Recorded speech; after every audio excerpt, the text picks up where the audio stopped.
Hey everyone, welcome to Grit Machine DNA, where we interview people of incredible grit to inspire you. Today I'm joined by Damon C. Patton, lawyer, bodybuilder, and a personal friend who I just appreciate so much. Damon, welcome to Grit Machine DNA. Thanks for having me, David. It's great to be here. Great to be on your podcast. Thank you, Damon. Well, you know what we do today. Damon, part of the discussion today is to truly shine a light on who you are. You have done some remarkable things despite some challenges like me. We share a lot in common, and I thought it was time to have a conversation with you and inspire people, especially young people who might be living similar circumstances that you and I were when we were adolescents in Ohio, Puerto Rico, on my end, Puerto Rico, and inland Mass. So want to get right to it. My first question, Damon, is who is Damon C. Patton? Well, thank you, David.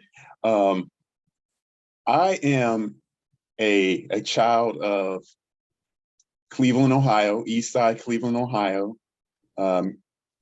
Very unassuming upbringing. Had a mother, had a father. Very basic.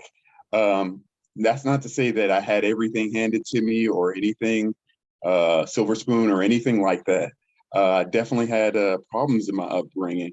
And like a great many of African Americans, I didn't have both parents in the home. And that brought about its own difficulties and trials and things of that sort. But in addition to that, like you said, I'm an attorney. I left Cleveland and moved to Washington, D.C., where I've come to appreciate a great many things and notice how that if you put full effort into what you want to be, you can achieve. Also, and most important, I am a man who seeks God, seeks to please God, find my purpose with him, and make sure that I live in according to his word. I appreciate that, Damon. What was it like growing up when you were young? It was definitely I had what I would term myself, looking back, better than most. I had known other children, other friends who had definitely rougher instances than I had. I had grown up in a fairly middle class community. Went to fairly decent schools. The biggest, I guess, hamstring on ultimately that could have sidetracked my development was my family structure. I was, my parents were never married. I lived with my mother, and to the degree that my mother and father had issues and would fight it out and things like that, that would ultimately impact me and how I saw both of them. Yep. Ultimately, both of them cared for me immensely, and both of them had a definite interest in making sure that I achieved. Yeah. And it was never an issue about whether I was going to college, it's where I was going. They often spoke into my lives, and my father particularly took me to church. There was no question. Anytime, I only went with him every other weekend. Wow. But on those weekends, I was in church. And my father, he also instilled with me a work ethic. That being that I would go over to his house and I would work in the yard. That would not be something I would do at my mom's house. Yeah. He taught me a great many things, and he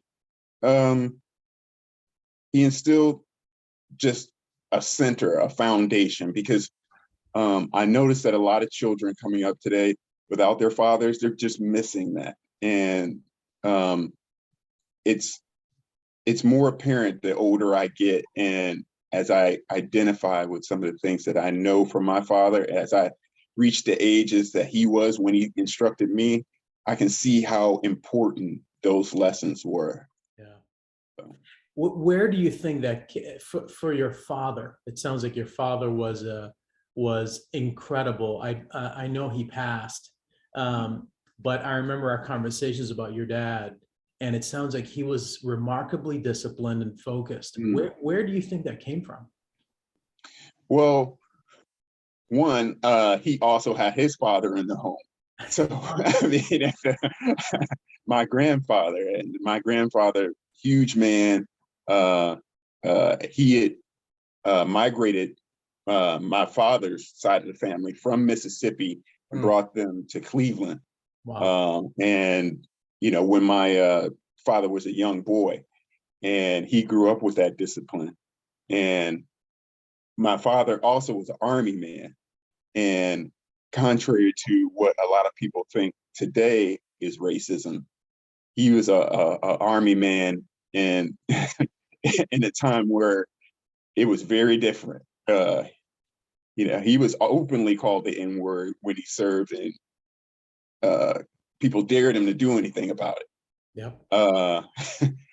But again, he also went to church as well, so he had the moral center as well, and he brought that to me, and I could see the discipline from both his faith and years of military service and his lifestyle. When I left my mom's house to go to my dad's house, it was a very different experience. His shoes were shine polished, kept in a room. Everything was very well kept. House immaculate, driveway, lawn, everything immaculate. And he had a code, and that's what he lived by. And he impressed that upon me. We would go back and forth, especially as I got older, but I can appreciate that now, that code that he lived by. I have to ask, what was the code? Well, I mean, it wasn't always something that he voiced. It was just his manner, his mannerisms, and how he would talk to me, and how he would expect me to talk to him. There was no messing around. His code, more or less, was you had to have faith, and you had to carry yourself as a man. Yeah. There was no wishy-washy. You understood where he came from. And even if he was wrong, he was man enough to admit it, and man enough to own up to any mistakes that he had, man enough to just embrace who he was. Now, he would tell you he wasn't perfect, and sometimes he had a temper, but the code he lived by was something everybody knew where he stood, and I always respected that about him. It sounds to me, Damon, like your father was an instrumental figure in your life. What else shaped your life as you continued to get into adolescence, teenage years, high school, college? What were the factors that were shaping you? As I grew up, I was a okay student and an okay church parishioner. If anything, I would be lukewarm. I had given my life to Christ. I had gone, everyone has the call to the altar, and I had done it, but I was young, and I'm not exactly sure if I truly understood what that meant. So when all those things come together and you're growing up and you trying to understand your place in life and things like that, sometimes there are situations or events, like you say, that just kind of intervene and exactly put you on the path where you need to be. And for me, that was my undergrad school, college, Ashland University. For whatever reason, and I can only say this is God's will, I fell into friendships with godly people. Wow. Once I got there, people who I am still friends with today. And I could have easily gotten there because I'd known people, other students, other friends of mine who when you get to college, you do the drinking thing, Yep. you fall in with just a lifestyle, and your grades suffer, you fall out or what have you. But falling in with these young men who were all older Wow. just set me on the right path. I grew in my faith. I joined Fellowship of Christian Athletes. I went on various mission trips. We had gotten into Bible studies, and it really shaped and molded me on a path to ultimately where I ended up today. And without that, I honestly, I don't know where I would be. It's just purely the intervention of godly people in my life at that school that helped me out. So Damon, let me pivot a little bit. What got you into the path of being a lawyer? Well, like I said, when I went to school, I finished school, and unfortunately, like many students today, I had picked a major that really didn't manifest itself into a job. We're gonna talk about that. Go ahead. So I got in my mind, I thought, I would go to grad school, double down on my major was criminal justice. Double down on criminal justice, get a master's, and surely enough, that would bridge the chasm. Alas, it did not. This is the time where, after I left grad school, I went to live with my father full time. Wow. And I developed a great relationship with him through the time he passed. And I wouldn't miss that time for the world. But it was there that I was working. I was working at loss prevention jobs, and I had a crisis of conscience at that time. And it was a crossroads for me. Wow. I was, I believe I was 26 or 27, and I was not making enough money between my loss prevention jobs. And I had a car that I had to pay for. I had student loans I had to pay for. And I just really wasn't making ends meet. And my biggest fear at the time was I was staying in my father's house, and I had a place in the basement where all my things were, computer and things of that sort. I did not want to be 30 years old and at my dad's house with my stuff in the basement. It would eat me up at night. And finally, I had a good friend of mine who I'm still pretty good friends with today, mentioned going to law school. Wow. And I'm like, oh man, I don't know. That's a long time, a lot of work. And he said, you can do it. I know it. I have faith in you. You could do it. And when I took the LSAT and didn't get the score I really wanted, he said, no, you're going to do this. You can do this. I know you can do this. Wow. And, I went ahead and applied. I got in. And that first year was like nothing I'd ever experienced. It was so much harder than grad school. And it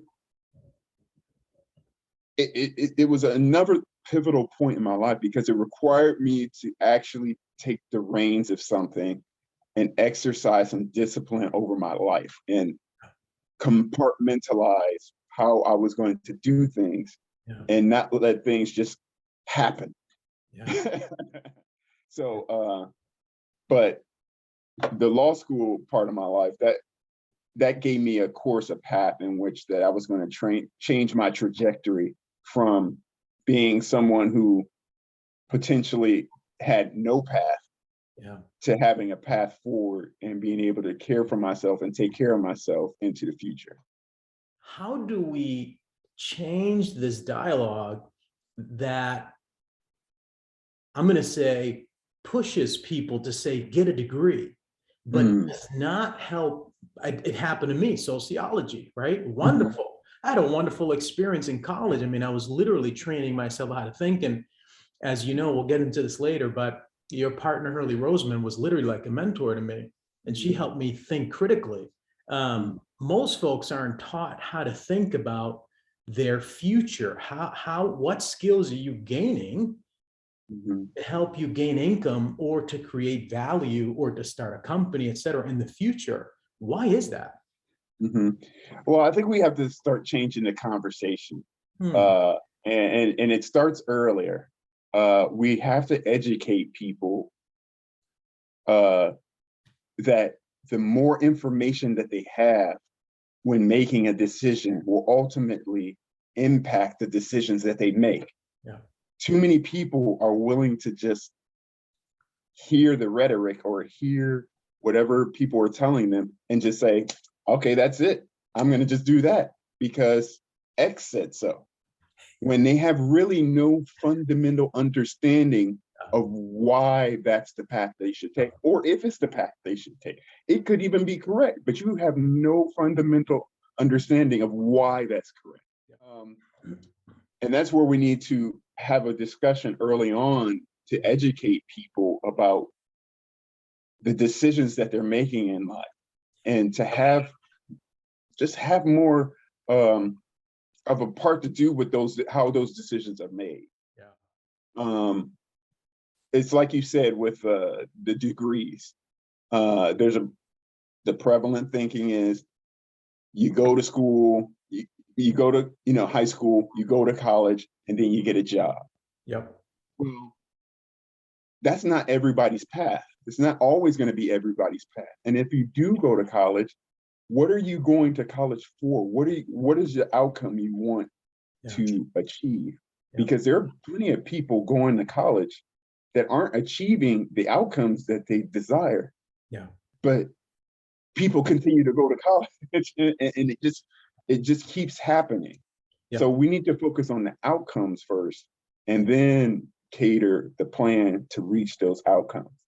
I also love how you said we got to start earlier. So I honestly believe this starts at the home, right? When you have a well-functioning family, a father or mother who are teaching you how to think, helping you to understand that you need to create value, whether it's having the right skill sets or starting a company, you've got to create value here in America. Starts really early. And then frankly, the second part is as early as middle school and high school, start focusing on what are the technical skills you need: math, science, English, engineering, prepare you for a future, as opposed to your point, feel good about an education. Well, that's just the beginning. You have to focus on the outcome. I love that. I hear these discussions a lot. So Massachusetts, you're in Washington, D.C. I hear these discussions often. I was just at my old alma mater last week, Lynn Classical High School, talking to the principal. I just joined the board of Cristo Rey High School in Boston, a wonderful mission, work study, real work for high school kids starting in sophomore year, which I strongly support. But part of the discussions that I was hearing was this whole notion that there's not a lot of opportunity for Black kids and Latino kids. And, I had to push back on one of them saying, well, I disagree. There's opportunity everywhere in America.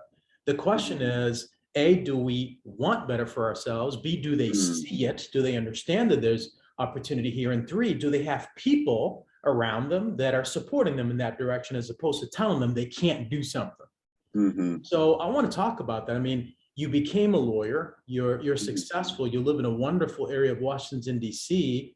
Were there obstacles along the way that prevented you from getting a law degree or from getting a job? Were there people or circumstances, racism, discrimination, anything that stopped you? Now, it's a very great question, because part of the reason why I'm in DC is because things weren't easy. But when I did finish law school, I wasn't one of those students who immediately passed the bar either. so, I mean, it's something when, you take the bar exam, you go in there, it's as difficult as you thought it was. And you don't pass. Yeah. I mean, you get a lot of, I don't know that there's a lot of discussion about people who don't initially pass it. And in the Black community, the rate of passage is much lower than it is overall. And unfortunately, I fell into that. And what that led me to do is, because I had opportunities that started to dry up in Cleveland, I decided to move to Washington, D.C., uproot myself from my family, and take a chance on making a new start in a completely new city that maybe I'd been to once or twice before. Yeah. What drove that, Damon? I mean, what propelled you to say, I'm leaving? It was an inner desire not to be. I didn't want to fail. I didn't want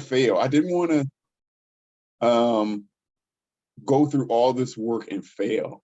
Yeah. It just wasn't an option for me. There's this discussion around, look, we got to change testing because it's discriminatory against kids of color. You and I. I get it. I reject it. I fight against it because I put myself in a place where I say, if you can do it, I can do it. Can you talk about that a little bit? I mean, look, testing, not easy. Law degree, definitely not easy to attain. Against the backdrop of tenacity, hunger, and drive. What matters most? How a test is structured, whether it's set up against you, or whether you have fundamental beliefs and values to propel you to your goal? I believe that regardless of how you feel about the tests or what they look like or what they involve or what have you, you're always going to need standards. You're always going to need standards by which you can judge others or judge yourself. Yeah. Because if that's the only way you progress, that's the only way you find out where you fail and where you can do better. If there's nothing ever to hold you to any standard, then you're in the breeze and you're susceptible to anything that comes along. And I find that the idea that to remove testing only for people of color, frankly, I find it insulting. It's almost as if to say that we are incapable of rising to the bar and surpassing it. And I think that's just, I think that handicaps us. Let's talk a little bit about bodybuilding. What I call your hobby. I mean, no, look, in all seriousness, man, look, you've done great. You're my kids say Damon's jacked. My kids say, Anthony Alexander, he's more buff than you, Dad. And I say, hey, absolutely. But what has that meant for you as you go through that journey and as part of your life, as part of who you are as a person? What has that meant for you, and what lessons can we take away from that? It's interesting. For a good portion of my life, when I was younger, into my almost late 20s, I was very heavy. I think at my heaviest, I was 285 pounds. And I had always known it was an issue, in part because I knew in my family history, there were instances of hypertension, high blood pressure, and I would later find out diabetes. And those things were waiting for me if I didn't do anything different. So I decided to go to the gym, and I started to lose weight, and I started to get in better shape. And it was something, it was one of those unspoken things that my father taught me, because unfortunately he had not managed his high blood pressure as well as probably he should have over a great many years, all those years I was coming up. And unfortunately, that's ultimately what cost him his life. What that said to me is, I have to chart my own course. I have to be responsible for the things that I eat. I have to be responsible for what I do with my body. I have to, with this information, again, we go back to information. Information gives you the opportunity to make good choices. So the more information you have, the better your ability to be successful. Yeah. I guess bodybuilding is just like any other practice or skill. You get better at it the more you do of it. It teaches you about your own mental framework and your ability to accomplish things that you set yourself out to do, even when they seem impossible. Yep. So, and that's why I love it. You succeed and fail all the time. You work until you fail, and then you work to surpass your failure. So look, Damon, there's so many wonderful lessons in what you just said, right? There is the support system, there is discipline, there is responsibility. And I love what you just said. There is success and failure. You have to be comfortable. There's also progression, right? Things take time. And so within those last two categories, you have to be comfortable failing. Damon, let me get into a little bit of another a related topic that I want people to definitely get your perspective on, and it's a subject of leadership. We as people in America toss that word around all the time. Leader, leader, leader. What is leadership to you? It's interesting. I'm in a class right now with my church, and it's just talking about lessons, leadership lessons in Jesus. And I guess if I had to think of a definition for leadership, it would be, I guess, the ability to guide or cultivate others to a given purpose or goal. And within that, a leader is going to exhibit discipline. They're going to be able to motivate. They're going to have a passion about what they're working towards, and they're going to speak with authority. If a leader can do all those things, I think they can manifest into exhibiting good leadership. Let me do a parallel question. What is grit? Well, I think of grit. When I think of grit, I think of the innate deep down ability to be able to overcome. And it manifests itself in many different areas. It could be grit, meaning that dirt under your fingernails to show that, that you've actually had the battles or the scars and things like that. But it also could be, you've made it to or attained a position where no one thought you could attain. You've come out the other side of the hard part. So grit is internal.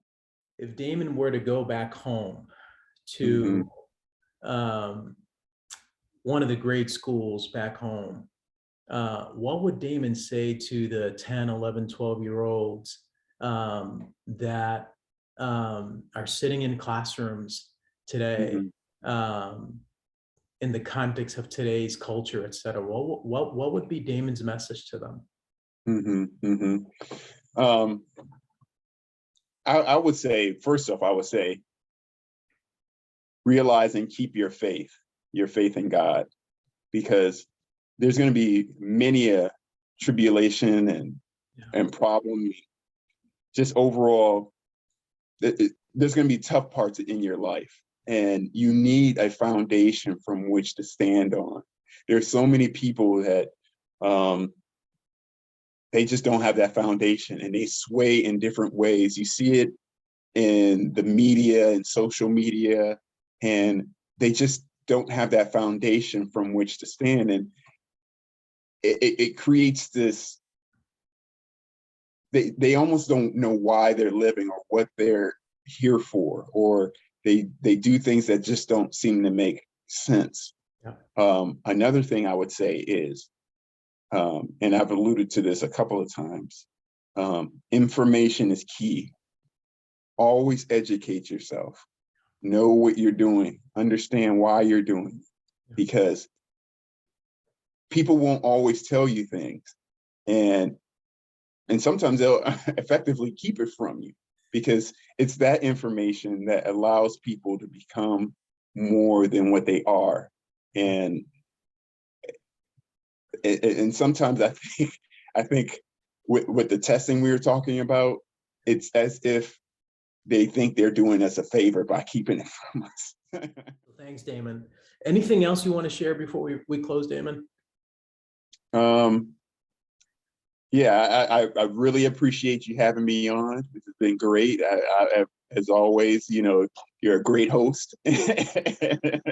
And I wish you much success, sir. Thank you, Damon. Well, this is not the last time we'll be talking, but I want to thank everybody for joining us today on Grit Machine DNA. To learn more about what we're doing, my book, the Grit Machine podcast, check out my website, davidamorales.com. And I hope to see you soon at our next conversation. Thanks, everybody.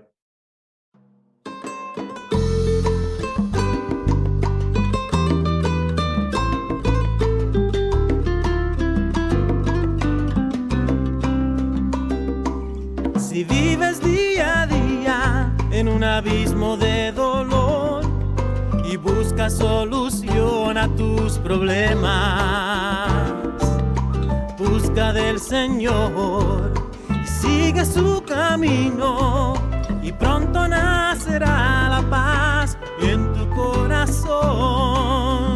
Y con la paz del Señor yo he vencido mi temor, y yo vivo victorioso por su amor. Y con la paz del Señor yo he vencido mi temor, y yo vivo victorioso por su amor. Si vives día a día en un abismo de dolor y buscas solución a tus problemas, busca del Señor y sigue su camino.